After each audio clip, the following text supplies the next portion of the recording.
a quick recap. क्या discuss किया था in our last class? Research problem और how to frame a research problem. How to frame a research problem और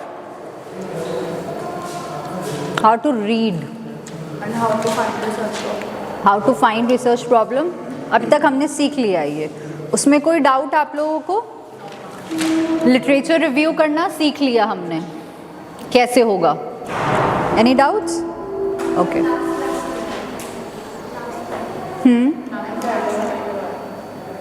You were absent that day.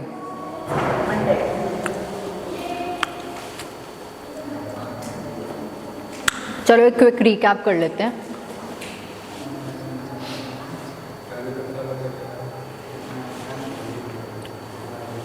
We studied how to read research papers. आप start कैसे करेंगे? So your research objectives are narrower than your research gaps. आप research objectives निकालेंगे research gap से, research gap निकलेगा आपका research question से. ठीक है, ये एक बेसिक सा आपको डायग्राम है, इसको ध्यान रखोगे हमेशा easy रहेगा आपके लिए. Then we studied how to start reading a research paper. सबसे पहले टाइटल पढ़ेंगे आप गूगल स्कॉलर पे या कहीं पे भी किसी भी सोर्स में. जब भी आप कोई रिसर्च के लिए सर्च करते हैं कुछ भी डेटा, आप सबसे पहले उसका टाइटल देखेंगे. अगर आपका टाइटल और आपका रिसर्च क्वेश्चन मैच कर रहा है, only then you will read that further research paper और वर्क. अगर टाइटल मैच नहीं हो रहा, आपको टाइटल से समझ नहीं आ रहा कि क्या ये मेरे क्वेश्चन से डील करेगा या नहीं, फिर आप पढ़ोगे एब्स्ट्रैक्ट. एब्स्ट्रैक्ट इनिशियल में आपको एक छोटा सा 1 या 2 पैराग्राफ्स में ब्रीफ में बताया जाएगा कि आगे आपकी रिसर्च में क्या क्या चीज़ें इस रिसर्च वर्क में आप डील करने वाले हैं. अगर आपको उससे क्लियर होता है तो आप पूरा रिसर्च पेपर पढ़ने की आगे स्टेप फॉरवर्ड लेंगे, otherwise you will not waste your time. So basic motive of ours to learn this is कि how to read a research paper is to save your time. अभी हम क्या करते हैं, कोई भी नॉर्मल भी आप गूगल सर्च करते होंगे तो पहले आप देखते हैं उसमें कीवर्ड्स हाईलाइटेड आ जाते हैं कि ये आर्टिकल में ये वर्ड्स हैं. अगर वो आपके वर्ड से मैच करते हैं जो आपने सर्च इंजन में टाइप किया है, तो ही आप उसको खोलते हो ना आर्टिकल को, अदरवाइज यू फ्लिप, फिर आप नेक्स्ट पेज पे जाते हो, नेक्स्ट पेज पर जाते हो. सिमिलरली एब्स्ट्रैक्ट पढ़ लिया, आपको आइडिया हो गया. अब आप देखोगे कि चलो मैं पढ़ता हूँ और डिटेल में पढ़ता हूँ. इंट्रोडक्शन और डिटेल में आपको बताएगा कि क्या आपके रिसर्च क्वेश्चन होगा, क्या आपका रिसर्च ऑब्जेक्टिव होगा, क्या रिसर्च गैप होगा और क्या आपका रिसर्च ऑब्जेक्टिव होगा. उससे एक और क्लैरिटी मिलेगी, आपको रिसर्च गैप पता चल जाएगा इंट्रोडक्शन में. ठीक है, तो आप फिर देख सकते हो कि क्या मैं ये रिसर्च गैप्स कवर कर सकता हूँ या नहीं अपनी रिसर्च में. अभी तो आप किसी और का रिसर्च वर्क पढ़ रहे हो ना, लिटरेचर रिव्यू कर रहे हो, you are reading someone else's research paper. तो आप उसमें से गैप आपको अगर लगता है कि ये गैप आप फुलफिल कर सकते हो, then you will pick up that topic और लिटरेचर टू रीड फर्दर. एक और स्टेप हो गया. Then read the literature review and the theoretical base of the paper. जो पेपर आप पढ़ रहे हैं जिसका भी, आप उसका और लोगों ने भी पढ़ा होगा आपकी तरह, वो और लोगों ने भी रेफ़र किया होगा, तो उसके लिटरेचर रिव्यूज़ अवेलेबल होंगे ऑलरेडी और ऑथर्स के थ्रू. आप उनको रेकमेंड करो, उससे और क्लैरिटी मिलेगी आपको किस थ्योरी से रिलेटेड है. जैसे आप लीगल रिसर्च करोगे तो वो कौन से लॉ से रिलेट करेगा, लॉ के कौन से और एस्पेक्ट से डील करेगा, वो आपको इससे क्लियर होगा. And 2 most important points are, do not read the research methodology part. Research paper में आप टाइटल पढ़ लोगे, एब्स्ट्रैक्ट पढ़ लोगे, इंट्रो पढ़ लोगे, किसी और ने जो लिटरेचर रिव्यूज़ दिए हैं आप वो पढ़ लोगे, लेकिन आप सीधा रिसर्च मेथोडोलॉजी पे मत जाना. Because methodology author to author, research topic to research topic, place to place vary करेगा. आप सपोज़ कोई रिसर्च पेपर पढ़ रहे हो, वो लंदन में रिसर्च किया हुआ है, उनकी रिसर्च मेथोडोलॉजी शायद अलग होगी then what you will do in India. Process अलग हो सकता है, शायद रिसर्च टॉपिक सेम होगा, टाइटल सेम होगा, एब्स्ट्रैक्ट सेम होगा, ओके आपको समझ आ गया. लेकिन अगर आप मेथोडोलॉजी पढ़ लोगे सीधा without reading the abstract, introduction, reviews, तो आप कंफ्यूज हो सकते हो। आप भी क्या पता, आपको होता है ना कि हमें कोई और चीज़ कोई बोल देता है, एक बार, दो बार, तीन बार, चार बार, हम उससे इन्फ्लुएंस होने लग जाते हैं। That's a psychological fact. तो ऐसे ही अगर आप रिसर्च जो मेथोडोलॉजी है किसी उस पर्टिकुलर रिसर्च पेपर की आप रीड कर लेंगे, हो सकता है आप अपना रिसर्च भी उसी के अकॉर्डिंग करेंगे, which might not be suitable for your current situation. So इसलिए do not read research methodology directly, do not read the analysis and interpretation part. Analyse खुद से करते हैं हम, इंटरप्रेट खुद से करेंगे, क्योंकि हर किसी की इंटरप्रिटेशन ओपिनियंस अलग अलग होते हैं।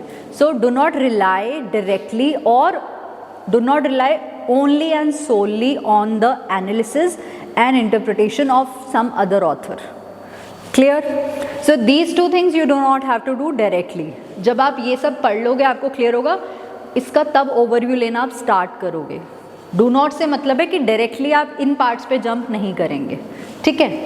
Then is read the discussions and conclusion part, जो उन्होंने डिस्कस किया है अपने व्हाट यू कॉल सुपरवाइजर से या अपने टीचर्स से, एक्सपर्ट से, वो डिस्कशंस आपको हेल्प करेंगे। उन्होंने कंक्लूजन्स भी दिए होंगे। Then read the implications. What are implications? कहाँ कहाँ इस पर्टिकुलर जो उन्होंने इस रिसर्च से कंक्लूड किया, जो रिज़ल्ट आया, वो क्या मेरे रिसर्च के फील्ड में अप्लाई होगा? Will that imply in my field also? Implications वो होते हैं कि आप कितने एरिया पे उससे अप्लाई कर सकते हो, ठीक है। यस, इम्पैक्ट नहीं कह सकते, क्योंकि इम्पैक्ट होगा जब आप कोई चीज़ अप्लाई कर दोगे, फिर उसका आफ्टर रिजल्ट होगा। इम्प्लीकेशन होगा कि आप ऑन द फर्स्ट आप अप्लाई ही किस पर करोगे। कोई चीज़ का इम्पैक्ट हम तभी कैलकुलेट कर सकते हैं जब हम वो किसी पे लागू कर रहे हैं। जैसे फॉर एग्जाम्पल अभी आप लोग की ये ट्रेनिंग हो रही है, आप लोग बता सकते हो कि इस ट्रेनिंग का आप पे क्या इम्पैक्ट है। The students who are not attending this, वो तो नहीं बता सकते ना उनका क्या, इस ट्रेनिंग का उन पर क्या इम्पैक्ट होगा, क्योंकि हम वो ट्रेनिंग उन पर इम्प्लाई ही नहीं कर रहे हैं अभी this is implying on you because you are willingly participating. Clear? Then deeply read the limitations of the paper and future scope. Limitations, क्या नहीं किया उस ऑथर ने अपने रिसर्च वर्क में, क्या नहीं किया, are the limitations. And future scope क्या होगा, वो जो नहीं किया या फिर और क्या हो सकता है जो वो ऑथर नहीं कर सके, आपको वो देखना है। That will help you in enhancing your research work. Clear हो गया? So this is what we did. And useful tools, आपको नहीं समझ आ रहा है, यूज ChatGPT जैसे, but avoid it for using translations. Direct translation into another language मत करना।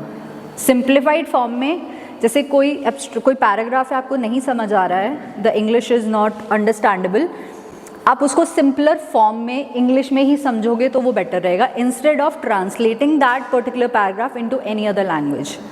बिकॉज जो रिसर्च वर्क की व्हाट यू कॉल लैंग्वेज होगी, that is academic language and that is totally different from what we speak and what we read in normal language. तो आप उसको translate मत करना किसी और लैंग्वेज में। How to find research gaps, आपने लिटरेचर रिव्यूज़ कर लिए, रिसर्च पेपर्स पढ़ लिए, you have prepared your notes, side by side you have prepared your Excel sheets. आपके पास दोनों होने चाहिए। एक्सेल शीट इसलिए कि क्विक सर्च आप कर सकें, आपने किस दिन क्या पेपर पढ़ा था, आपने उसमें क्या लिखा था, क्या ऑब्जर्व किया था, वो आप एक्सेल में लिखोगे। लेकिन नोट्स आप जो अपने हैंड रिटन नोट्स बनाओगे उसमें you will write, I read this title, this research paper by this publisher, उसका ये टाइटल था, मैंने इस दिन पढ़ा था, मुझे इतना समय लगा इसमें पढ़ने में। तो एक आइडिया हो जाएगा और उसमें क्या गैप्स आपने फाइंड किए, वो भी ठीक है, लेकिन आपको हैंड रिटन नोट्स होने भी बहुत ज़रूरी हैं। So make sure you make both. Make sure that the research gaps must be narrow than the research problem. ये तो ऑब्वियसली समुद्र में सीधा नहीं कूदेंगे हम, नैरो नैरो नैरो आते जाएंगे। मतलब पहले हम स्विमिंग पूल में तैरना सीखेंगे, फिर हम नदी में जाएंगे, फिर हम समुद्र में जाएंगे। ऐसे ही रिसर्च गैप जो है आपका वो कम से कम होना चाहिए, लेकिन वो निकालोगे कहाँ से? रिसर्च प्रॉब्लम से। जो वेरी फर्स्ट डायग्राम आपने देखा, दैट वाज दैट ओनली। आपके पास रिसर्च क्वेश्चन होता है सबसे पहले, उसमें से आप रिसर्च गैप निकालोगे। उसके बाद आप रिसर्च ऑब्जेक्टिव निकालोगे। ऑब्जेक्टिव, ये गैप और ऑब्जेक्टिव तो क्लियर होगा, आई होप आपको क्लियर है। Any doubts, any questions until this day 1 से अभी तक इसमें कुछ डाउट है आपको? बिकॉज ये अभी हमारा हो गया रिसर्च लिटरेचर रिव्यू का part complete. Now we will be moving on to research methodology. अब हम मेथोडोलॉजी पार्ट पर आएंगे। Any questions, any doubts regarding literature review, research gaps, research objectives? पूछो क्वेश्चंस, एक आधा पूछ लें। चलो रिसर्च गैप बताओ फिर। What are research gaps?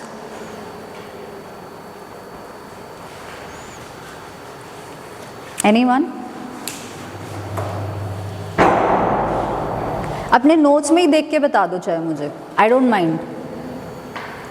किसी भी रिसर्च में कोई लिमिटेशंस, उसमें क्या क्या कमियां हैं जो ऐसा लग रहा है कि उसकी जो कमी दूर करने पर हमें सॉल्यूशन मिल जाएगा। All right, good. Research objective, what is it?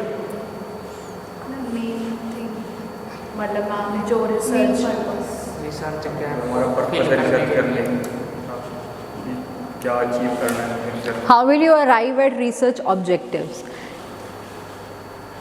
उस गैप को फिल करने के लिए जो हमारा वो है, लॉजिकली इसको कनेक्ट करोगे तो समझ आएगा कि मैंने रिसर्च क्वेश्चन ढूंढ लिया, मैंने लिटरेचर रिव्यू कर लिया, उसमें से रिसर्च गैप्स भी ढूंढ लिए। अब ऑब्जेक्टिव कैसे अपने आप बनेगा? आपको ढूंढने की ज़रूरत नहीं है ऑब्जेक्टिव को कि मेरा ये ऑब्जेक्टिव होगा।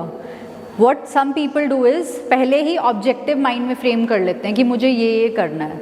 That is not practically feasible and a good option, क्योंकि आपको जब तक एक existing research problem, research work की कमियां नहीं पता होंगी, आप ऑब्जेक्टिव सोच लोगे और फिर उसमें कमियां निकालोगे, that would be a Hooch पॉच। सो अगर आपने रिसर्च क्वेश्चन हो गया clear, research gap literature review से आ गया, आप अपने आप ऑब्जेक्टिव पे पहुंच जाओगे। ये आपको अपने आप ऑब्जेक्टिव पर ले जाएगा। You don't need to specifically find out a research objective. जब आप रिसर्च गैप के सॉल्यूशंस ढूंढोगे, that will be your objective. Clear है? ये बहुत क्लैरिटी होना ज़रूरी है। So let's move forward now. Research methodology क्या बताया था? What is it? क्या होता है? हाँ, मेथड्स, राइट।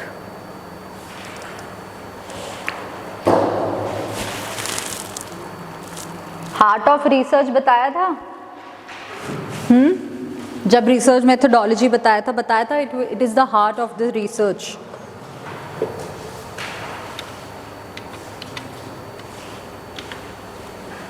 ये क्या हुआ?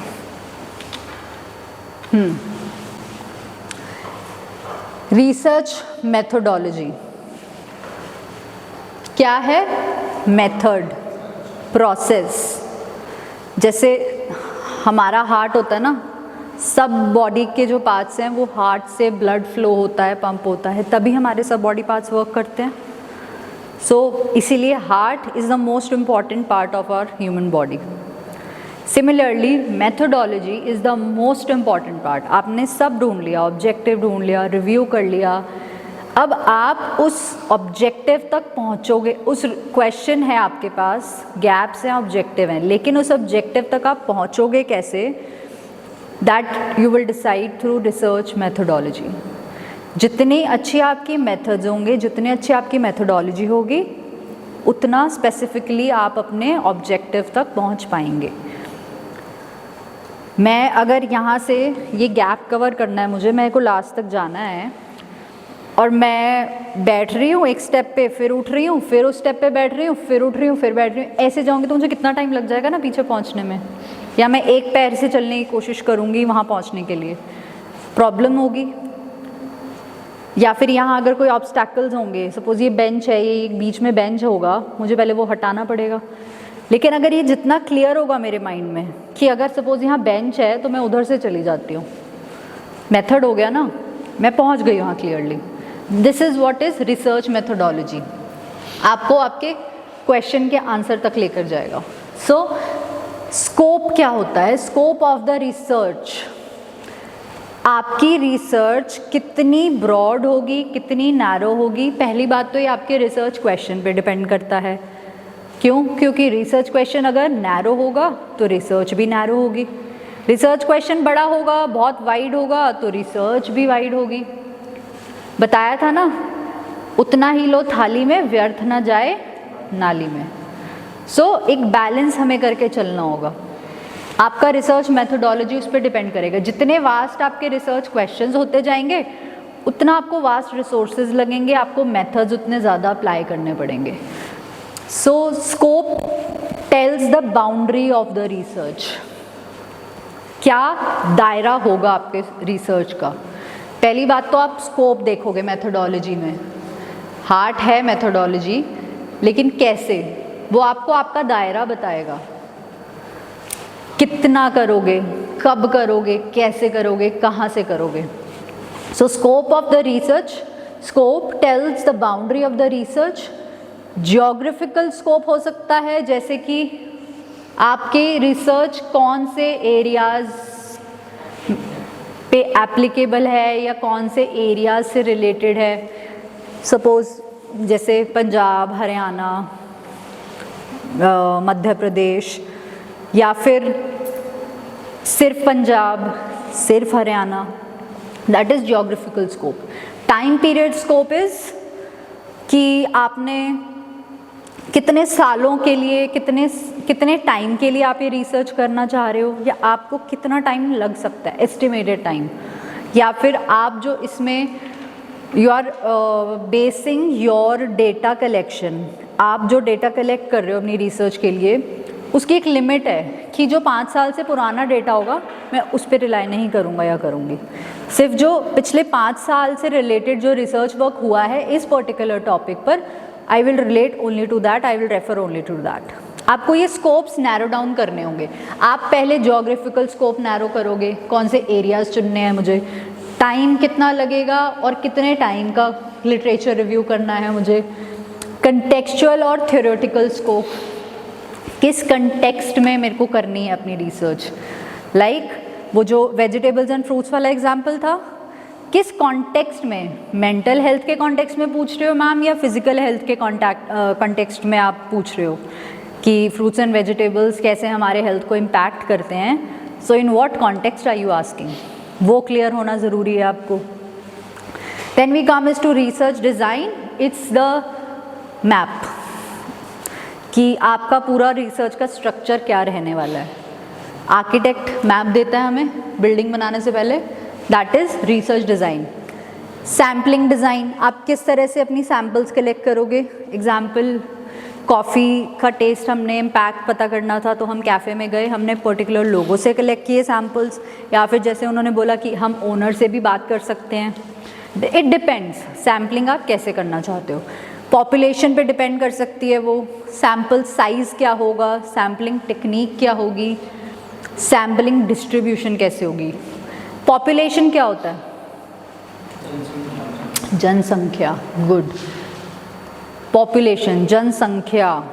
अभी इंडिया की पॉपुलेशन पे हम देखेंगे, या हम एक पर्टिकुलर स्टेट की पॉपुलेशन पे जाएंगे, या फिर अगर मेरी कोई रिसर्च ऐसी है जो मैं सिर्फ एक पर्टिकुलर गांव में देखना चाहती हूँ कि इस एरिया में क्या रिजल्ट्स हैं, तो मैं सिर्फ उस गांव की पॉपुलेशन देखूँगी।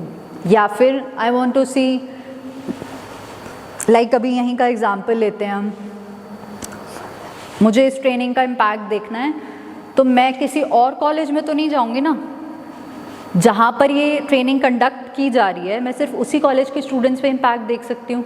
तो मेरी पॉपुलेशन क्या होगी? The students of this college, that would be my population. अब मैं सैम्पल साइज़ कैसे, भाई मैं कितने बच्चों को अपना सैम्पल के लिए वो कर सकती हूँ टारगेट, कि हाँ ये मेरा टारगेट साइज़ होगा फॉर सैम्पलिंग।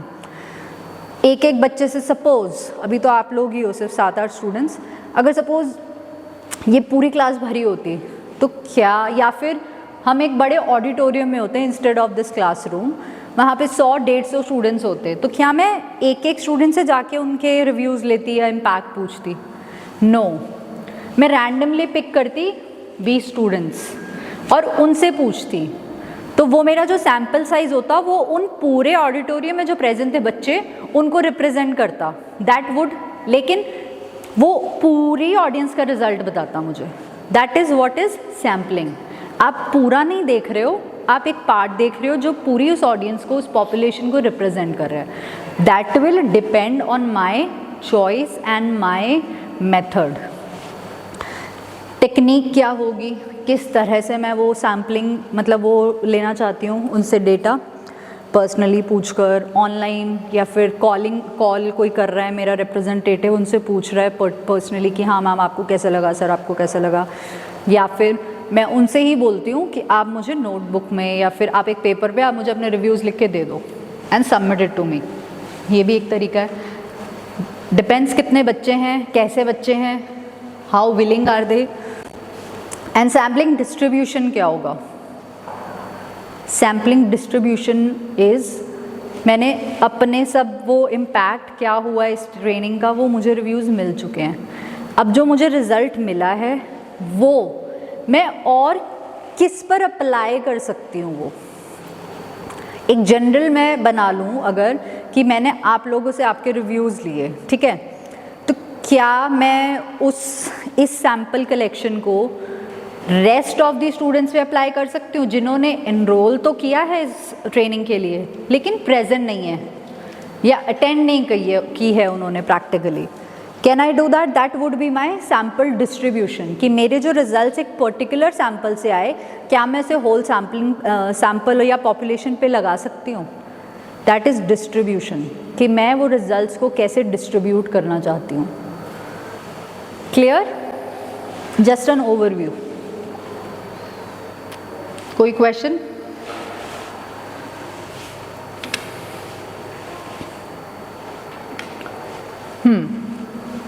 सो स्कोप क्या है? Tells the boundaries of research. एक सेकेंड,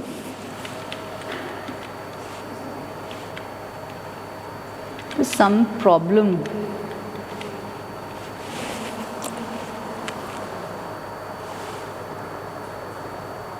हाँ, the pictures are not available. How come?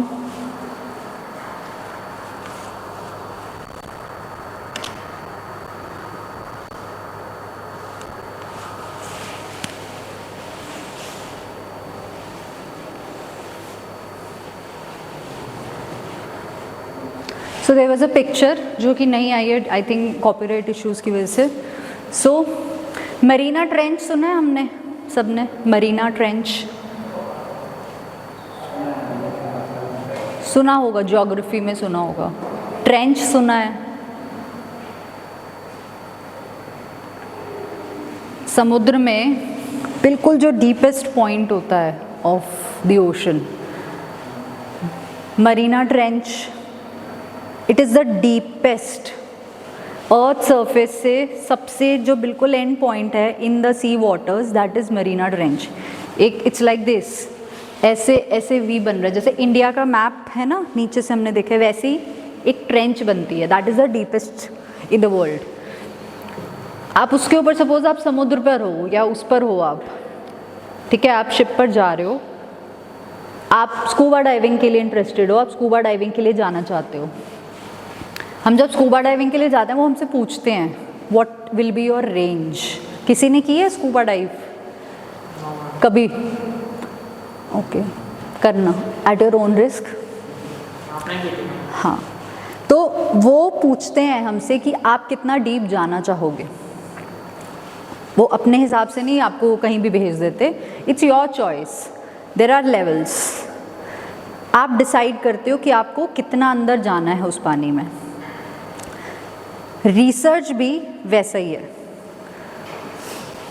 एक बहुत बड़ा समुद्र है, बहुत सारे रिसर्च वर्क्स का, डीप उसमें जाना है, it depends upon you. Level 1, level 2, हाँ, रेंज देखनी है अपनी बहुत क्लियरली, अपना दायरा देखना है और पहचानना है। आप सोचो कि मुझे तो बिल्कुल लास्ट पॉइंट, डीपेस्ट पॉइंट तक जाना है और नहीं जा पाओगे, सोच तो लोगे और जा नहीं पाओगे, तो खुद से आप निराश हो जाओगे कि यार मैंने तो ये एम सेट किया था लेकिन मैं जा नहीं पाया, खुद से नाराज़ हो जाओगे। होता है ना ऐसे, हम कोई पर्टिकुलर चीज़ अपना एक एम सेट कर लेते हैं, इसीलिए बोलते हैं सेट स्मॉलर गोल्स पहले, then reach to the bigger goal. सीधा ही हम सोच लें कि मेरे को तो वहीं पे सीधा माउंट एवरेस्ट पे ही जाना है, तो और नहीं होगा, वो पॉसिबल ही नहीं है। आपको पहले बेस कैंप तक जाना पड़ेगा, और बेस कैंप तक जाने के लिए भी आपको बहुत सारा हाइकिंग प्रैक्टिस करना पड़ेगा, आपको ट्रैकिंग करना पड़ेगा। सीधा आप बेस कैंप नहीं जा सकते, बेस कैंप तक भी पहुंचना इतना इजी नहीं है। So that is what I am saying, आप रिसर्च जब कर रहे हो सीधा मत सोचो कि मैं तो सब पढ़ लूँगा, नहीं पढ़ सकते आप, या सब क्वेश्चंस आंसर कर दूंगा। नो, यू कैन नॉट, आपको बेसिक से स्टार्ट करना पड़ेगा। सो that is how you decide the scope of your research work. Scope tells the boundaries of research, boundaries और limitations of studies. Limitations क्या होंगी आपकी स्टडी की, आप क्या क्या नहीं कर सकते उसमें, आप चाहो तो भी आप नहीं कर सकते। आप जाना तो बहुत डीप चाहते हो, लेकिन आपकी जब ऑक्सीजन लेवल चेक किया उन्होंने, जो गाइड्स होते हैं, उन्होंने आपको रिकमेंड किया मैम या सर आप प्लीज़ लेवल 1 तक ही जाओ, आप डीप मत जाओ आप, लेकिन आप कह रहे हो मुझे तो जाना है, आप नहीं जा सकते। दैट इज़ योर लिमिटेशन, आपका ऑक्सीजन लेवल उतना नहीं है। So that is how you decide scope, then boundaries and limitations. It can be broad और narrow depending on the research topic. जितना ब्रॉड टॉपिक होगा उतना ब्रॉड आपका स्कोप होगा, जितना नैरो टॉपिक उतना नैरो आपका स्कोप। टाइप्स ऑफ स्कोप कितने होते हैं? Geographical, this refers to the geographic area और region that the study covers, such as a city, country और global region। आप एक गांव से अपना रिसर्च स्टार्ट करना चाहते हो, एक शहर में भी कौन सा शहर, कौन से शहर, कौन सा प्रदेश या state, which country, range decide करोगे। कैसे रेंज डिसाइड? पबजी खेलते हो? कोई भी नहीं खेलता पबजी, कभी तो खेली होगी। स्नाइपर तो होगी, स्नाइपर तो देखी होगी, स्नाइपर गन होती है जो राइफल होती है। रेंज सेट करते हैं उसमें, हाँ कैसे करते हैं रेंज सेट?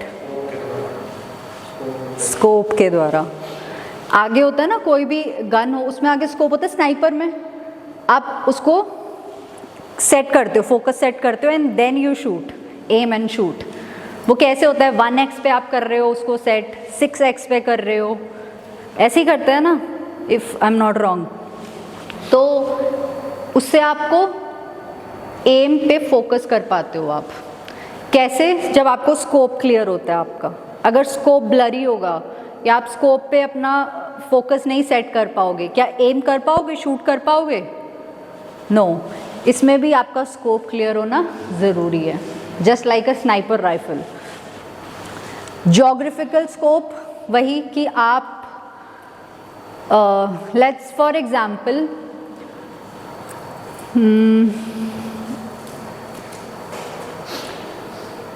जैसे अभी वी वर डिस्कसिंग येस्टरडे की मूड कोर्ट कंपटीशन हम प्लान करते हैं, एक ऑर्गेनाइज करते हैं, हमारी बात डिस्कशन हुई थी। नाउ हम सोच रहे हैं कि हम कॉलेज का करें, सिर्फ 2-3 कॉलेजेस हों। अब वो 2-3 कॉलेजेस भी क्या वो सिर्फ इसी एरिया से होंगे, लाइक डिस्ट्रिक्ट कुरुक्षेत्र से ही होंगे, या फिर हम कुरुक्षेत्र, करनाल, पानीपत, शाहबाद, ये 4 डिस्ट्रिक्ट्स लेंगे, या फिर हम उसे इंटर स्टेट करें, लाइक हरियाणा एंड पंजाब में करें, या फिर हम उसे ऑल ओवर इंडिया करें। That is our geographical scope. अब जितना, एक बात बताओ, जब आप अब मेरा टॉपिक इज़ मूड कोर्ट का ये ऑर्गेनाइज करना competition, and we are beginning with it, है ना, आप लोग भी बिगिनर्स हो इसमें, and we will also be organising it wholly solely, मतलब सिर्फ कि हम ही कर रहे हैं वो ऑर्गेनाइज। तो उसके लिए क्या, स्टार्टिंग के लिए इट वुड बी फीजिबल और राइट कि हम ऑल ओवर इंडिया उसको ऑर्गेनाइज करें? नो, छोटे से स्टार्ट करेंगे ना, कि हम अभी देखते हैं, हम हरियाणा का देखते हैं सिर्फ। अगर वो भी पॉसिबल नहीं तो हम सिर्फ अभी अपने जो सिटी है उसका देखते हैं, एरिया का। That is my geographical scope, कि मेरा इतना स्कोप है, मैं इतने में काम करना चाहता हूँ. Then jurisdictional scope. सबसे पहला ऑब्जेक्शन क्या होता है प्लीडिंग्स में? जुरिस्डिक्शन. एंड सेम इज जब आप रिसर्च करते हो तो आप जुरिस्डिक्शन देखते हो. You are lawyers, going to be lawyers and advocates. आप कोई भी लॉ जब पढ़ोगे तो आप चेक करोगे उसका जुरिस्डिक्शनल स्कोप क्या है. मतलब मैं कोई लॉ पढ़ रहा हूँ जो अप्लाई तो हो रही है नागालैंड में, पढ़ रहा हूँ मैं यहाँ हरियाणा में, यहाँ उसका कोई मतलब ही नहीं है. वेस्ट ऑफ टाइम आप उस पर रिसर्च कर रहे हो, कोई फ़ायदा नहीं है. So this refers to the geographical or territorial scope of a law or legal issue. For example, a law may apply only to a specific state or country, or it may have international implications. Example, Indian territorial waters. CPC पढ़ा है jurisdiction? अभी आया ही नहीं CPC? Okay. पर बताया था मैंने कि जुरिस्डिक्शनल स्कोप क्या होता है. जो सी वाटर्स होते हैं कितने, हाँ 22 नॉटिकल माइल्स तक, that is the territory of India. 22 nautical miles into the sea, वो इंडिया की ही टेरिटरी है, jurisdictional boundary. That is an example. तो आप देर आर सम लॉज, जैसे पंजाब एंड हरियाणा में हम देखें, there is a system, customs पे बेस्ड है वो. Basically it's based on customs. कि मुझे टर्म याद नहीं आ रही, अगर आपको किसी को याद आए तो प्लीज़ बताना. So when suppose there is a women, हाँ ना नॉट सती, तो वो जैसे सपोज उसके हस्बैंड की डेथ हो जाती है, she is a widow now, तो what they try and prefer is they get her married in the same family to her husband's brother. What is that called? कुछ term होती है उसकी, I'm forgetting. उसी परिवार में बिठा देते हैं. हाँ कुछ ऐसा होता है. कुछ that is, वो लॉ में नहीं है कहीं मेंशन, बट वो कस्टम्स में है हमारे, है ना. तो वो क्या है, क्या वो पूरे इंडिया में अप्लाई होगा? लेकिन पंजाब एंड हरियाणा में वो होता है अप्लाई. सो वो उसका जुरिस्डिक्शनल स्कोप है. अब अगर उसे कोई चैलेंज करता है बाहर किसी स्टेट में, दैट इज़ चैलेंजेबल, आप उसे कर सकते हो. बट हरियाणा पंजाब में आप उसे नहीं कर सकते. मतलब कर भी सकते हो, बट ग्राउंड्स आपके क्लियर होंगे कि है वो हमारे कस्टम्स है, and customs law is derive from customs. Customs are a very important source of law. Clear? Next is time period और temporal scope. This refers to the period or duration of the study, so as a single point in time or over a period of years, collecting secondary data, why and for how many years. बताया था अभी. Time, कितने time के लिए आप अपना research work करना चाहते हो, या कितने टाइम का. लॉ में हम यूजुअली सेकेंडरी डेटा कलेक्ट करते हैं. सेकेंडरी कैसे? मतलब आपके पास FIRs अगर रिपोर्ट है, आप उसको रेफ़र करोगे, आपको डायरेक्टली तो कोई आके नहीं बता रहा ना, आप सोर्सेज पे जाओगे, या फिर आप बुक्स, आप जर्नल्स पढ़ रहे हो, आप जजमेंट्स पढ़ रहे हो, वो सेकेंडरी डेटा है आपके लिए. They are not primary data for you. तो जब आप ये रेफ़र करते हो, आप उसमें ये देखोगे मुझे कौन से ईयर का जजमेंट रेफ़र करना है, या कितने साल तक का मेरा स्कोप रहेगा. एक जजमेंट है वो 50, मतलब अभी जो प्रेजेंट में उसका स्टेटस है, like the basic structure doctrine आप लगा लो, अगर मैं उसे अमेंडमेंट से पहले देखूं उसका कुछ और स्टेटस था, तो उसका एक प्रोसीजर रहा है over a period of time, तो वो अब जाकर यहाँ इस पॉइंट पर पहुँचा है. लेकिन मुझे देखना है पिछले 10 सालों में उसमें क्या चेंजेस या अमेंडमेंट्स हुए हैं, उससे पहले का मुझे मतलब नहीं है. वो तो क्लियर है हमें कि ये हुआ ये हुआ ये हुआ, ठीक है, स्टेप बाय स्टेप. मुझे 10 साल में देखना है क्या कोई और नई जजमेंट आई है रिगार्डिंग बेसिक स्ट्रक्चर डॉक्ट्रिन. वो मेरा रिसर्च स्कोप होगा टाइम के according, temporal scope. All right, clear?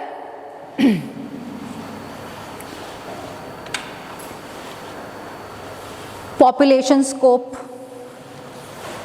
This refers to the target population or group that the study aims to examine such as a specific community.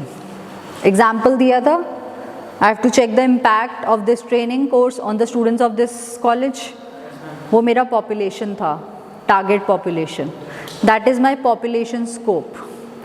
कोई और example दो इसका।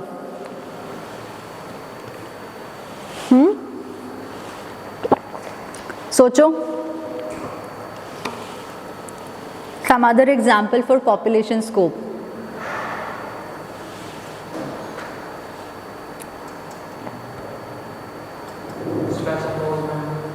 Special laws कैसे?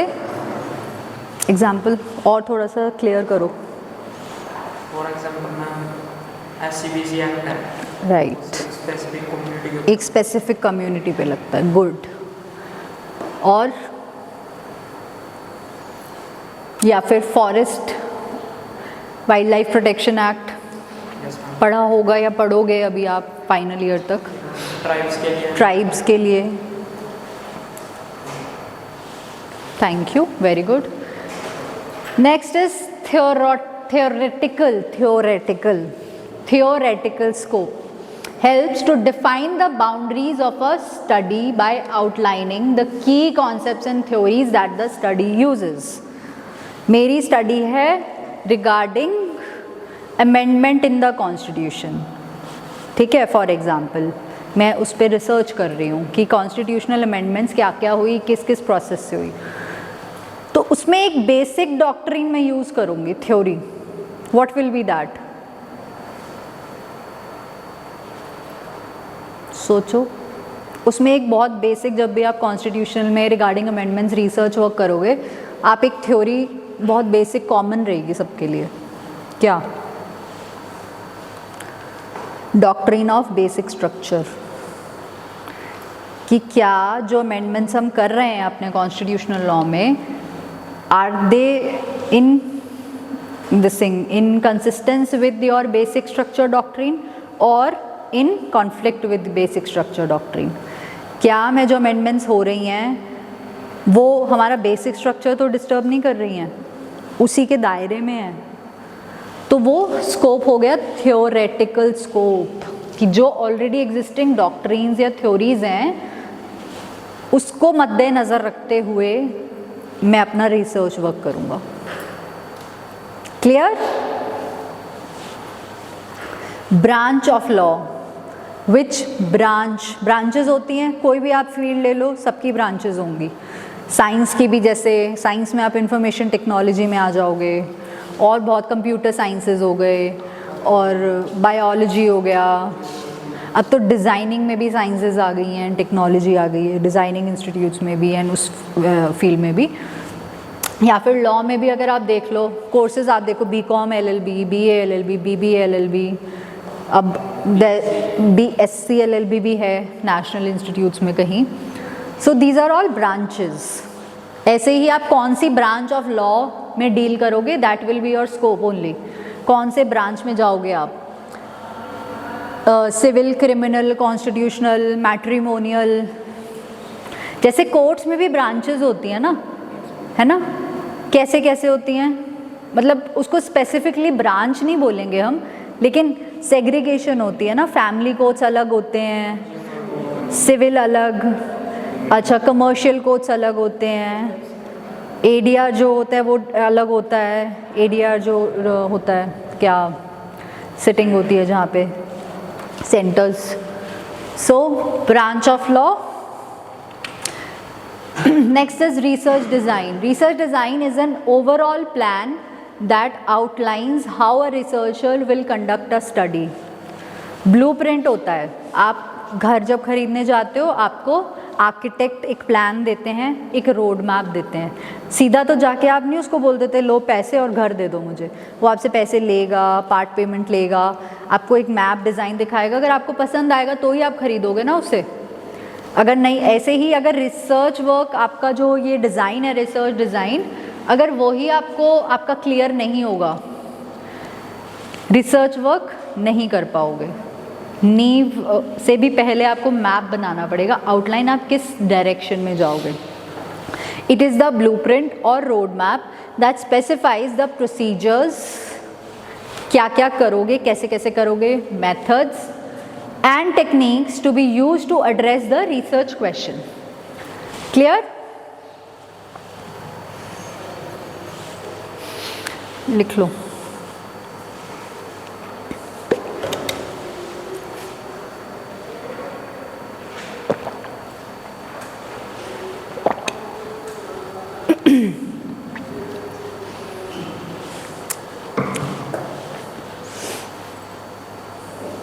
Done?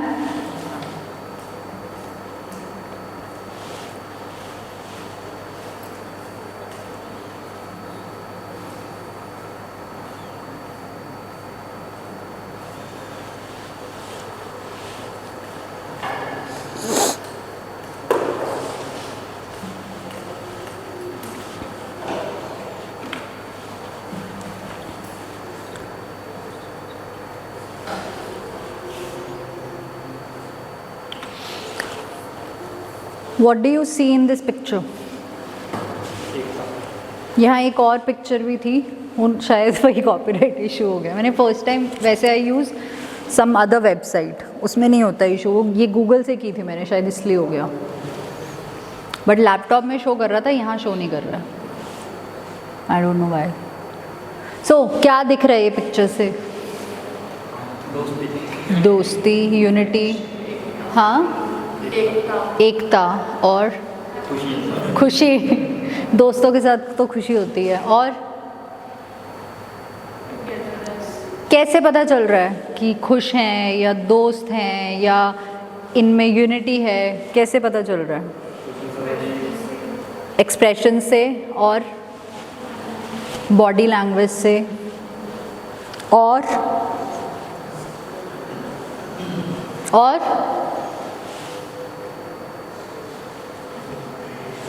देख के बता रहे हो ना क्या है? You are describing after looking at this picture. So that is descriptive research design. Research design, this is descriptive research design. It involves describing the characteristics, behavior, opinion of a particular group or phenomenon. आपको देख के आप उसे describe कर रहे हो कि ये फ्रेंड्स हैं, मुझे इस पिक्चर में देख के लग रहा है ये बहुत खुश हैं, उनका बिहेवियर पता चल रहा है, फ्रेंड्स हैं उनका रिलेशन पता चल रहा है आपको, और इनमें एकता है, कैसे पता चल रहा है कि ऐसे ग्रुप हग करके खड़े हैं। This is descriptive. आप अपना रिसर्च डिज़ाइन ब्लूप्रिंट जो क्रिएट करोगे वो डिस्क्रिप्टिव हो सकता है। लॉ में यूजुअली डिस्क्रिप्टिव ही होगा आपका, और किसी फील्ड में you have another options also, but law में इट्स 80% और 90% I would say descriptive research ही होती है। You describe each and everything.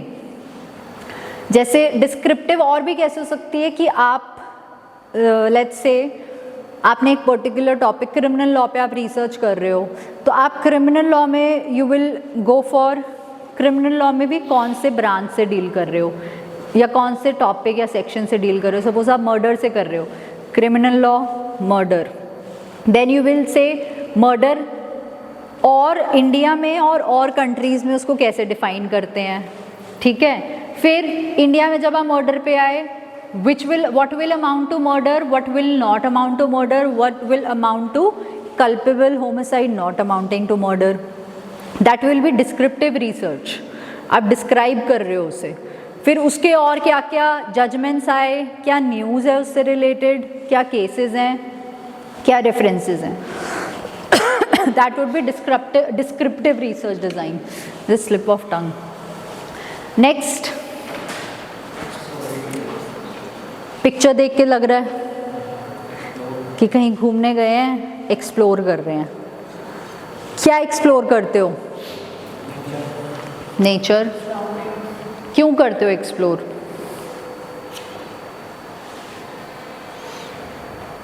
अपना कॉलेज एक्सप्लोर करोगे? अब 3 साल तो हो गए तुम लोग को, अब है इसमें कुछ एक्सप्लोर करने वाला या लायक? जब फर्स्ट डे आए होगे तब किया होगा कि क्लासरूम्स कैसे हैं, वॉशरूम्स कहाँ हैं, कैंटीन कैसी है, स्टाफ रूम कहाँ है। क्यों? क्योंकि तब जब आए थे तब कॉलेज के बारे में कुछ पता नहीं था। You had no existing knowledge of this institute. अब हर रोज़ आते हो, हर रोज़ वही क्लासरूम्स, हर रोज़ वही शक्लें, हर रोज़ वही टीचर्स, हर रोज़ वही बस से आना, उसी गेट से आना, उसी रास्ते से आना, तो एक्सप्लोर नहीं कर पाते हो। लाइक फॉर एग्ज़ाम्पल मैं अभी, मुझे शायद कितना टाइम हो गया यहाँ पे आते हुए, around more than 15 days। 20. We started on 12th of February and today is what? 6th of March. 6th of March, going to be a month। बीच में बस आप वीकेंड्स का ऑफ कर दो, चलो 20 दिन, ठीक है 20 दिन। तो मैं 20 दिन से एक ही रास्ते से आ रही थी, एक ही रास्ते से हर रोज़। आज चेंज किया, आज एक्सप्लोर किया।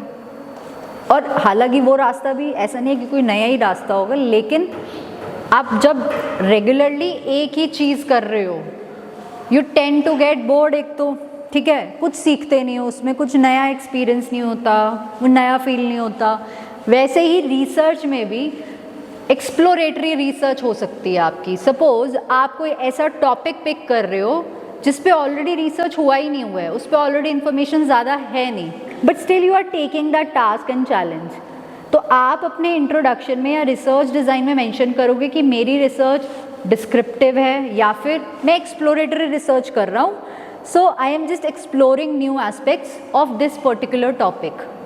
अब मर्डर तो है, मर्डर्स के लिए मैं कर रहा हूँ, लेकिन मर्डर में भी अब जैसे फॉर एग्जांपल अब जो न्यू क्रिमिनल लॉज आए हैं, that would B an exploration for all of us, चाहे वो लॉ स्टूडेंट्स हैं, चाहे जजेस हैं, चाहे एडवोकेट्स हैं, चाहे पुलिस ऑफिसर्स हैं, anybody, even if you are a citizen of India, वो आपके लिए एक्सप्लोरेशन ही होगा। We know nothing about it, है ना। That would be exploratory research. अगर सपोज लेट्स से मैं आपको चाहते हो क्या वैसा, वो उसके लिए भी ट्रेनिंग चाहते हो न्यू लॉज के लिए, जो थ्री न्यू क्रिमिनल लॉज हैं, you want to learn those. अभी आप लोग का सिलेबस में कुछ चेंजेस हुए हैं फॉर नाउ, अभी तो नहीं, मतलब जुलाई तक होने हैं। So are you guys interested? Because we are planning at legal sticks, we are planning कि we'll be taking online training about this. तो वो हमारे लिए भी नया होगा और आप लोगों के लिए भी।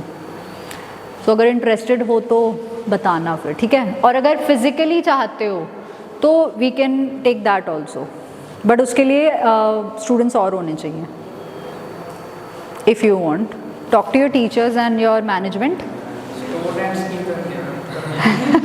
स्टूडेंट्स की कमी है, नहीं तो फिर आप online, if you guys are interested तो आप ऑनलाइन भी कर सकते हो, ठीक है। ऑनलाइन में तो बस होता है, हो गया। हाँ मैम ऑनलाइन में तो होता है, कोई कॉल आ रही है, कभी कुछ होता है, वो एक अटेंटिवनेस नहीं रहती। अटेंटिवनेस नहीं रहती, बट दैट्स अपॉन यू। आप अगर आपका कंसंट्रेशन, आपको डिस्ट्रैक्शंस तो बहुत मिलते हैं, बहुत होंगे, है ना, वो आपके खुद के ऊपर है। It depends upon your mind. मन चंचल है रे, कभी इधर भागता है कभी उधर भागता है। Offline is better than online. हाँ है, अपना अपना पॉइंट ऑफ व्यू है।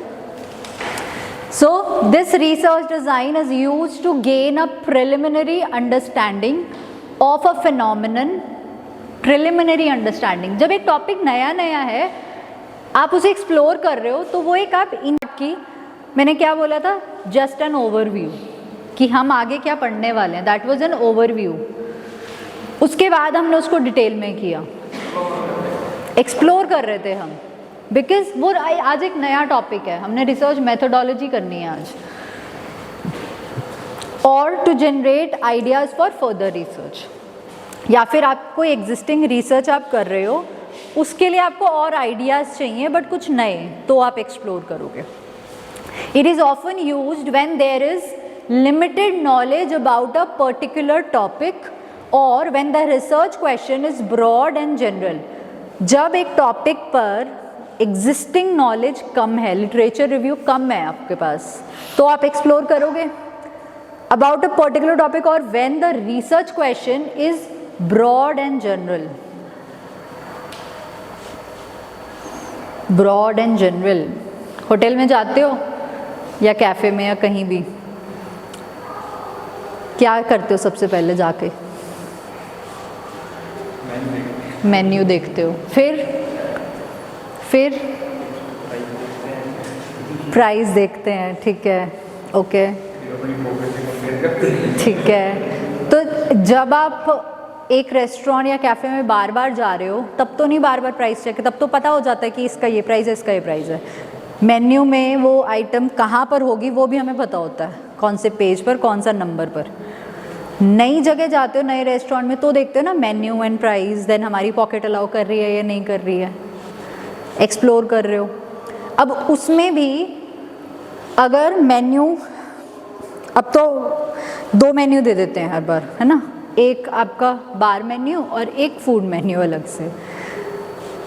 ब्रॉड हो गया आपका रिसर्च, अब दोनों में देखना पड़ेगा क्या खाएं क्या मंगवाएं, है ना।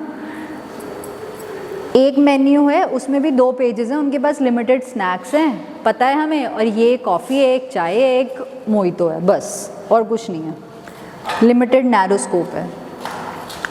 अगर स्कोप मेन्यू छोटा है तो एक्सप्लोर कम करोगे, मेन्यू जितना वास्ट होगा ऑर्डर करने में उतना ही टाइम लगेगा, एक तो पढ़ते रहोगे क्या ऑर्डर करूं। जितना वास्ट मेन्यू होगा फिर आइटम्स जितनी ज़्यादा होंगी कंफ्यूज होगे, अरे ये भी खा लेता हूँ, अरे वो भी खा लेता हूँ, मेरे को तो ये भी मन था खाने का, चाहे 1 दिन 10 दिन पहले मन हो उसको खाने का, लेकिन कहोगे यार ये इसमें, मैं तो आज यही खाऊंगा, होता है ना।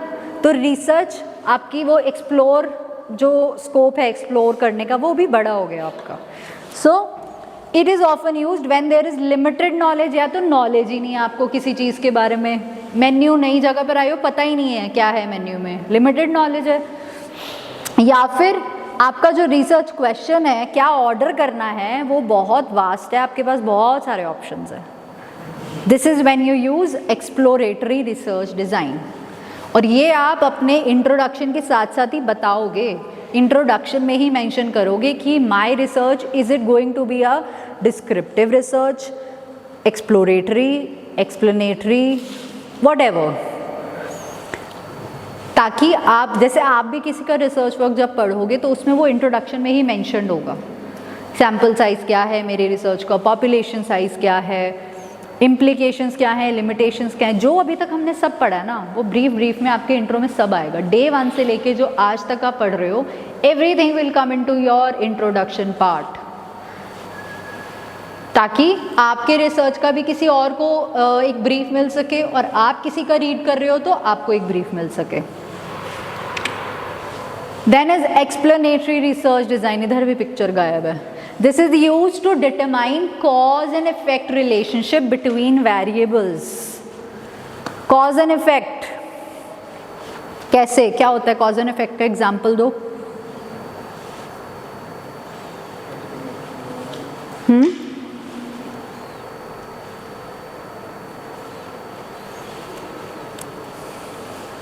cause and effect बहुत इजी एग्जाम्पल्स हैं, सोचो। जैसे पूरी सब्जी होती है उसकी रेट महंगी हो गई, किसकी? सब्जी है, हाँ, बढ़ गई, बिक्री कम हो जाती है जी, डिमांड एंड सप्लाई, गुड। या फिर गर्मियों में चाय एंड कॉफ़ी की कंजम्पशन ज़्यादा हो जाती है, कोल्ड बेवरेजेस की कम होती है, हॉट बेवरेजेस की ज़्यादा होती है। गर्मी में कोल्ड बेवरेजेस की ज़्यादा होती है, हॉट बेवरेजेस की कम होती है। कॉज एंड इफेक्ट है वेदर का, सीज़न का, हमारे ईटिंग हैबिट्स पे, हमारे ड्रिंकिंग हैबिट्स पे, जो भी है, that is cause and effect. So that will B explanatory research design. आप एक्सप्लेन कर पा रहे हो कि क्यों ये हो रहा है, या फिर आप सपोज़ बारिश हुई, अभी 2 दिन बारिश, अभी पीछे शायद 4-5 दिन पहले संडे को हुई थी बहुत बारिश, एग्ज़ाम था मेरा उस दिन और बहुत बारिश हुई थी, सैटरडे संडे, आई रिमेंबर। सो मैं सपोज आई वेंट, वैसे मैं संडे करनाल से चंडीगढ़ पहुंचना, सुबह आपको 2 घंटा 1.5 घंटा लगेगा, आपको 2 घंटा max to max, early morning आप निकलते हो करनाल से फॉर चंडीगढ़। तो I had that plan only कि मैं सुबह सुबह ही जाऊँगी and I write my exam and come back. But weather change हुआ, मौसम बदला, एंड प्लस बॉर्डर्स पे डाउट था कि सील हैं, बंद हैं, डाइवर्ट किया हुआ है रूट। सो आई डिसाइडेड कि मैं 1 दिन पहले जाऊंगी, सो आई वेंट ऑन सैटरडे, चले गए। तो वो मैं डिस्क्राइब कर रही हूँ, तो मैंने ऐसा क्यों किया, why did I do this, there was a cause and effect. I did this, I went early one day before, why, because मुझे डाउट था बारिश होगी, मौसम ख़राब होगा, बॉर्डर्स पे प्रॉब्लम होगी, रूट्स डाइवर्ट होंगे, मैं लेट ना हो जाऊँ, मेरा एग्ज़ाम ना छूट जाए। That was the cause. Effect क्या हुआ, मैं जल्दी चली गई। तो अब ये क्या हो रहा है, डिस्क्राइब कर रही हूँ, I am explaining it to you.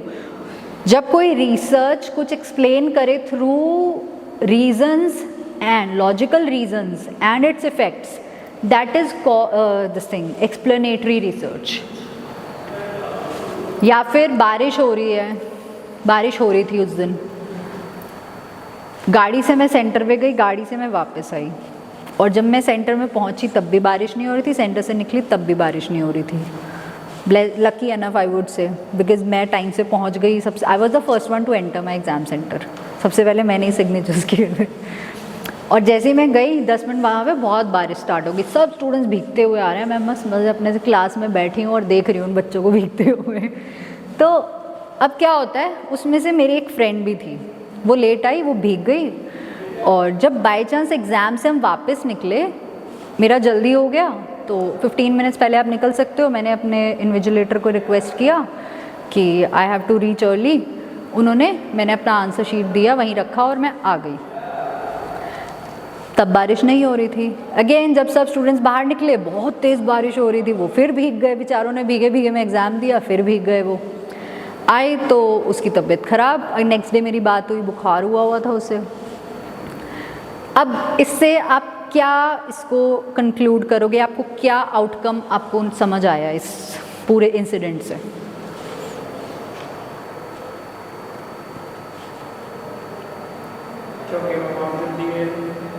चलो मैं जल्दी गई थी, वो कॉज एंड इफेक्ट हो गया कि क्योंकि मैं जल्दी गई और जल्दी आई, इसलिए मैं भीगी नहीं और मैं बीमार नहीं हुई। अब मेरी फ्रेंड से उसके घर वाले पूछे तू बीमार क्यों हो गई, तो वो क्या कहेगी, वो तो चलो कुछ नहीं कहेगी, वो तो कहेगी कि गुस्सा करेंगे, छोड़ो नहीं बताती। सपोज मुझसे पूछते हैं कि बेटा आप बताओ कि ये बीमार क्यों हो गई, आप तो ठीक हो, ये बीमार कैसे है, तो मैं क्या समझाऊंगी उन्हें, क्या एक्सप्लेन करूँगी? बारिश में भीग गई इसलिए बीमार हो गई।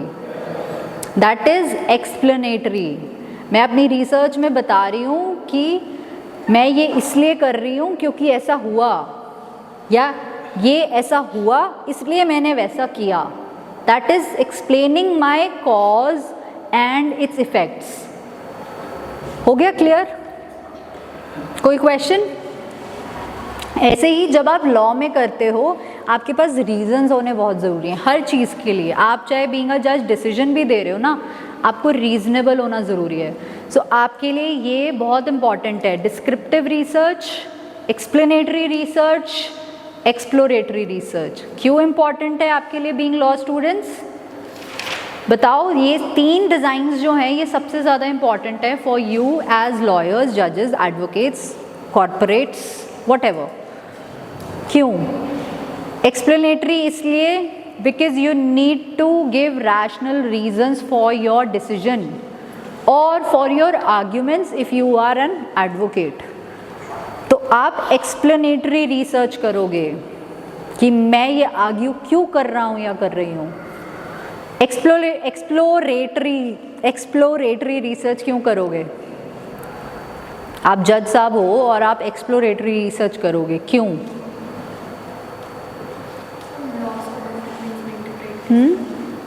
डिफरेंट लॉज को इंटरप्रेट कैसे करना है? यस, डिफरेंट लॉज को इंटरप्रेट कैसे करना है। और एक्सप्लोरेटरी रिसर्च इसलिए सबसे ज़्यादा यूज़ होगी आपकी इस प्रोफेशन में, मे बी एग्जिस्टिंग लॉज नहीं है उसके ऊपर, that's a situation of non leak के, नहीं है कोई लॉ, लेकिन मुझे एक्सप्लोर तो करना है, मुझे डिसीजन तो देना है ना, I will have to explore.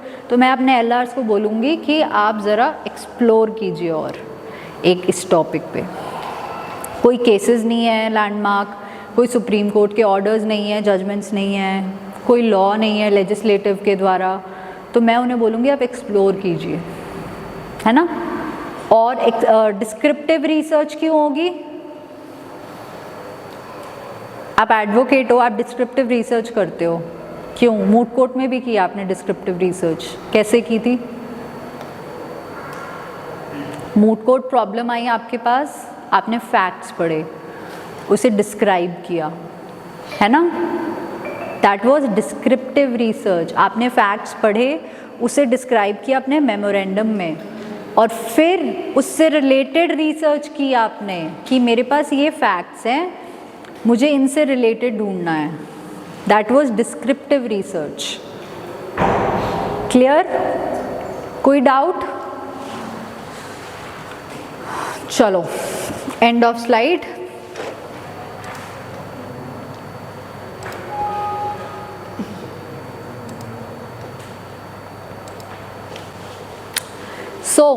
एक क्विक रिकैप जो आज किया, देखो अपने नोट्स और बताओ।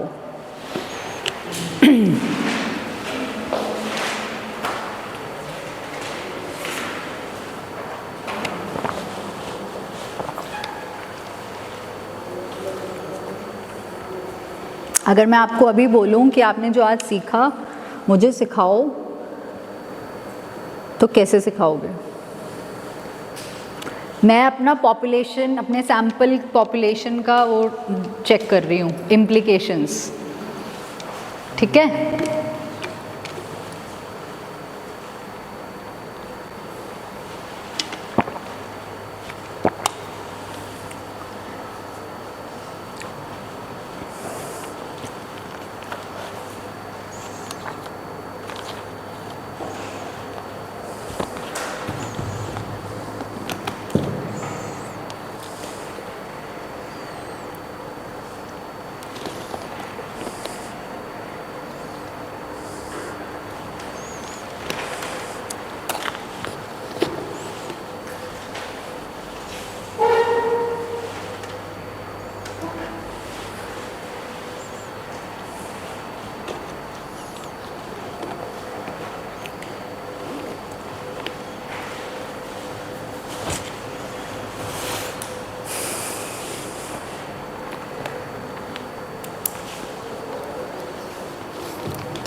What's the date today? 6 March, no?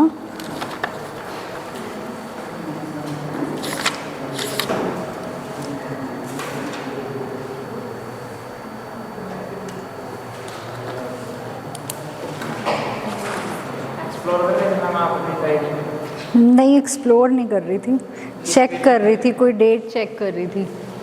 एक आर्ग्यूमेंट है उसकी चेक कर रही थी, मुझे लगा शायद आज था और वो मिस हो गया और नहीं, आज नहीं है वो। हाँ जी, डन? नहीं, अभी 5 मिनट्स में। Who will start? Please.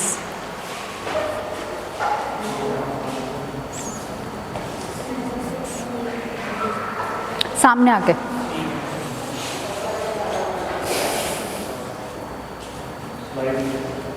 Slide if you want तो कनेक्ट कर लो।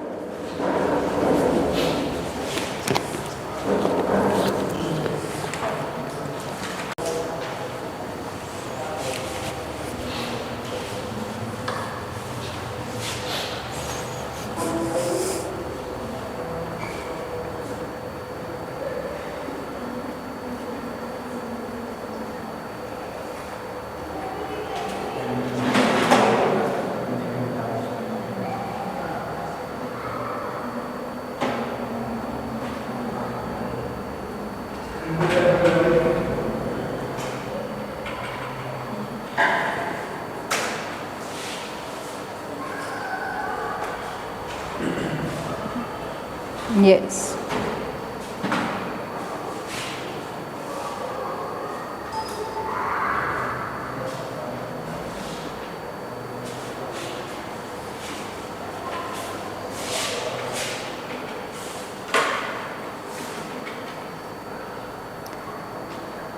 सेव कर लो, इससे सेव कर, नीचे से स्लाइड शो कर लो बस। या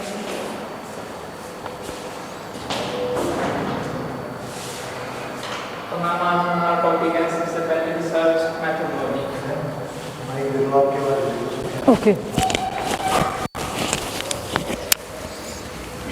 माइक या फिर हाथ में बिल्कुल।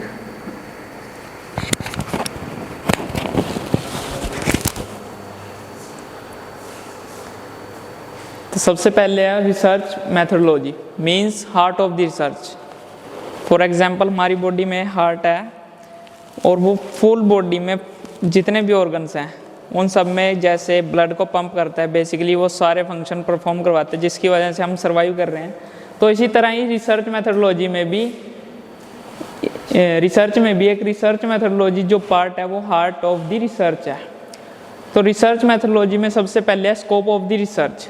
Scope of the research basically कि उसका कितना दायरा है, कितना उसका एम्बिट है, कितना उसका मीन्स कितनी उसकी कवरेज एरिया, कितनी उसकी बाउंड्री है।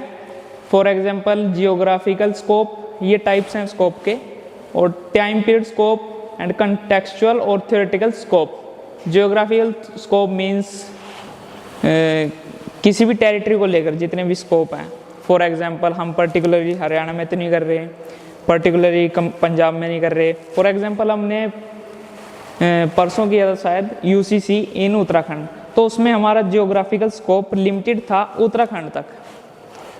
उसके बाद है टाइम पीरियड स्कोप, मीन्स उसमें कोई टाइम बाउंडेशन तो नहीं है या फिर वो टाइम बार्ड तो नहीं है। For example doctrine of basic structure था और हमने अमेंडमेंट के लिए रिसर्च करनी थी कॉन्स्टिट्यूशन में भी, क्या अब तक कितनी अमेंडमेंट हो चुकी। तो उसमें सबसे पहले हम डॉक्ट्रिन ऑफ बेसिक स्ट्रक्चर का टाइम पीरियड देखेंगे, तो उसमें आज तक कितने चेंजेस हुए, कितने उसकी इम्प्लीकेशंस हुई, कितने इम्पैक्ट थे उसके और कितने भी इफेक्ट्स थे।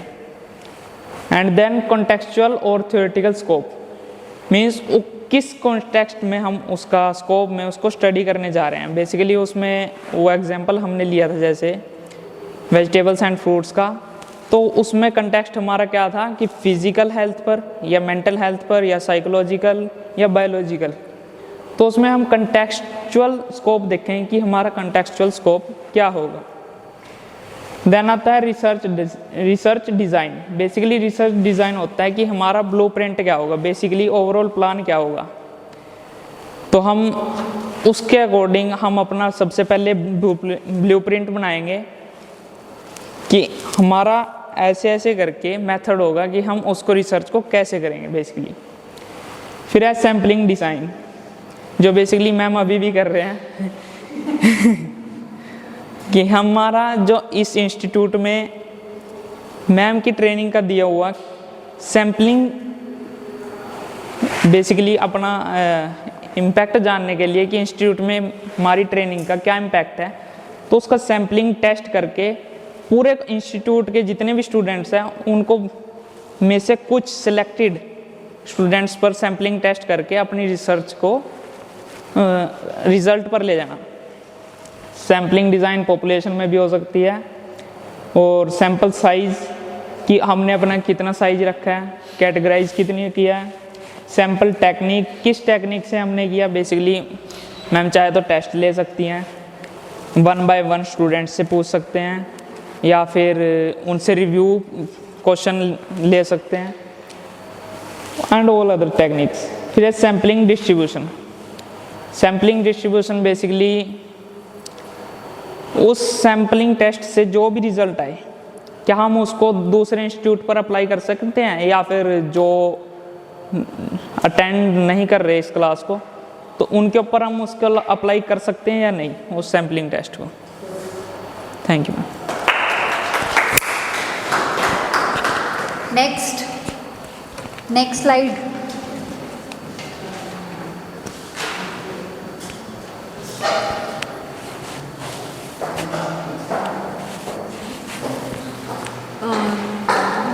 सुनी थी इसमें।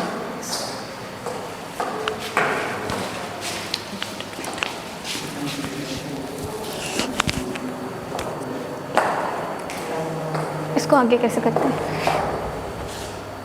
Next slide.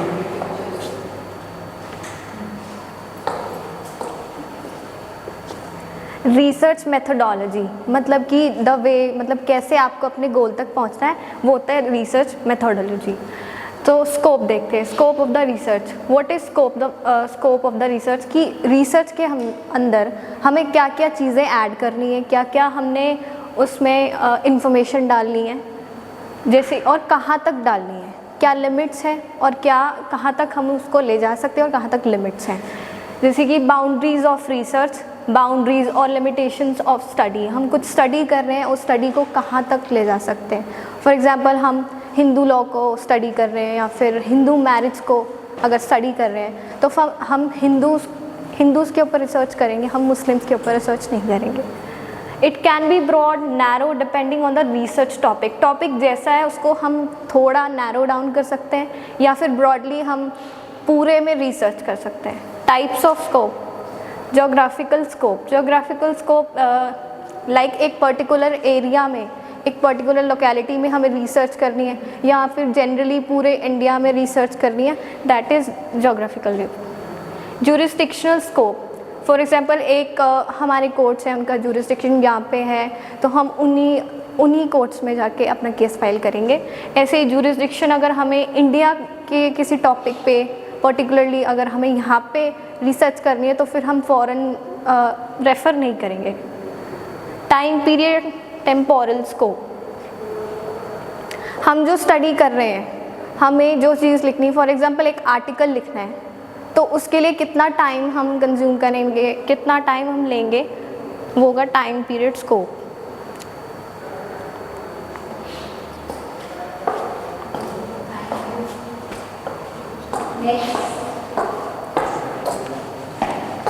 चलो हाँ इसको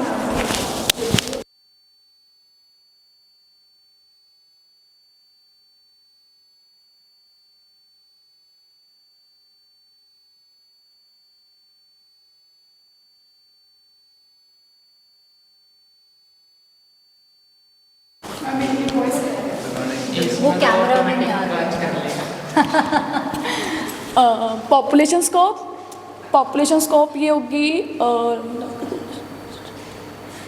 कि कितनी, अगर हम किसी टेरिटरी में जा रहे हो उसकी क्या पॉपुलेशन है, हम उसको एग्जामिन कर सकते हैं, या किस एरिया की है। टेरिटोरियल हो गया कि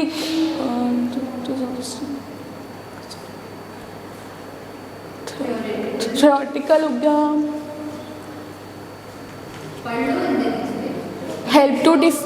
helps to define the boundaries of a study by outlining the key concept and theories that the study use. Ma'am theoretical होगा स्ट्रक्चर का एग्जांपल दिया था। थ्योरेटिकल स्कोप क्या है मेरी रिसर्च का? अमेंडमेंट्स पे I suppose I am researching on amendments of the constitution, I will keep in mind the theory of basic structure property, है ना? अब बताओ।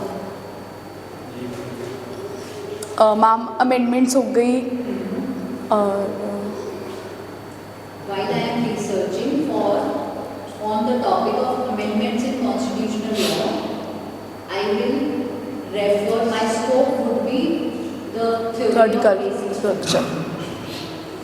And ma'am next is branch of law, it's refers to कि हमें किस topic है, मतलब civil है, क्रिमिनल है, कॉन्स्टिट्यूशनल है, और आइदर इट इज़ फैमिली और इट्स लेबर और इट्स जुबिनाइल हो सकता है, ADR हो सकता है, दैट आर एग्जाम्पल।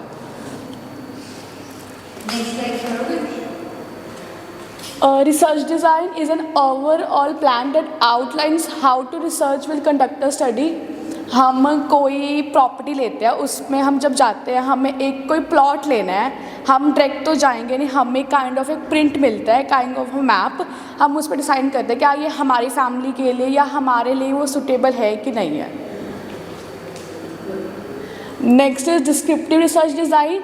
अब it's kind of a picture है, इस पिक्चर में दिख रहा है कि जो ये फ्रेंड्स है इसके अंदर इनकी एकता दिख रही है, फ्रेंडशिप है, हैप्पीनेस है, इनकी खुशी है। मतलब हम इस पिक्चर के थ्रू क्या देख रहे हैं, उसका बिहेवियर, उनका क्या ओपिनियन है, वो उनकी खुशी बता रही है, बिहेवियर उनकी खुशी है, उनका क्या ओपिनियन है कि उन्होंने हक कर रखा है, तो क्यों क्यों कर रखा है, उनका कोई ओपिनियन है। और it focus on providing the detail account, क्या वो ऑब्जर्व, हम क्या ऑब्जर्व कर रहे हैं उस चीज़ को, that is descriptive.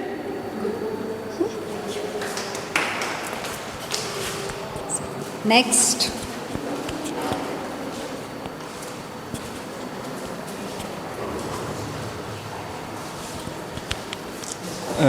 Exploratory research design. तो जैसे मैम ने बताया कि मैम रोज़ एक ही रास्ते से आ रहे थे, तो बोरियत फील हुई, आज रास्ता चेंज कर लिया, तो देखा कि एक्सप्लोर करते हैं। ऐसे ही हम अपनी ज़िंदगी में, जैसे हमारे माइंड में होता है कि कोई डेस्टिनेशन है या कोई प्लेस है कि हम चाहते हैं कि हम वहाँ विज़िट करें। क्यों विज़िट करना? क्योंकि हमने सुना है किसी प्लेस के बारे में सुना होता है कि वहाँ ऐसा है, लेकिन हमारे मन को संतुष्टि कब मिलेगी, हम कब क्लैरिफाई होंगे उस चीज़ पे? जब हम वहाँ विज़िट करेंगे, उस चीज़ को एक्सप्लोर करेंगे, उसके बारे में हमारे पास क्लैरिफिकेशन आएगी। तो वैसे ही एक ये एक्सप्लोरेटरी रिसर्च डिज़ाइन है, जो रिसर्च मेथोडोलॉजी का एक पार्ट है। और एक ये लास्ट पार्ट रहता है हमारे पास एक्सप्लेनेटरी रिसर्च डिज़ाइन। वैसे मैंने एक एग्जांपल पहले भी दिया, लेकिन एक और है कि जैसे अभी से कुछ 2 साल पहले ये जो गेहूं की फसल होती है वो अच्छी नहीं हुई थी, तो उसके पीछे जब एक कारण जो बताया गया कि इसका कोज़ क्या था इस इफ़ेक्ट का, कि सर्दी आ रही थी, गेहूं को सर्दी चाहिए थी, लेकिन एकदम से गर्मी का मौसम आ गया बहुत जल्दी। जो सडन चेंज आया क्लाइमेट में, वो इम्पैक्ट हुआ, और वो एक कोज़ था कि जिसने इफ़ेक्ट डाला गेहूं की फसल पे, और फसलें अच्छी नहीं हुई। वैसे ही एकदम। Thank you.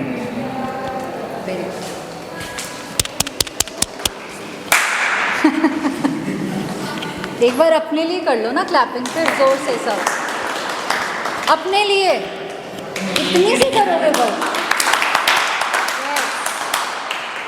खुद से प्यार करोगे तभी लोगों से और सराउंडिंग से प्यार करना सीखोगे। अगर खुद को इम्पोर्टेंस नहीं दोगे, हाँ दूसरों से मिलेगा भी जभी। हाँ, दूसरों से मिले कभी कभी। Good, thank you. So we conclude for today. कोई क्वेश्चंस, कोई doubts? Thank you so much. My pleasure.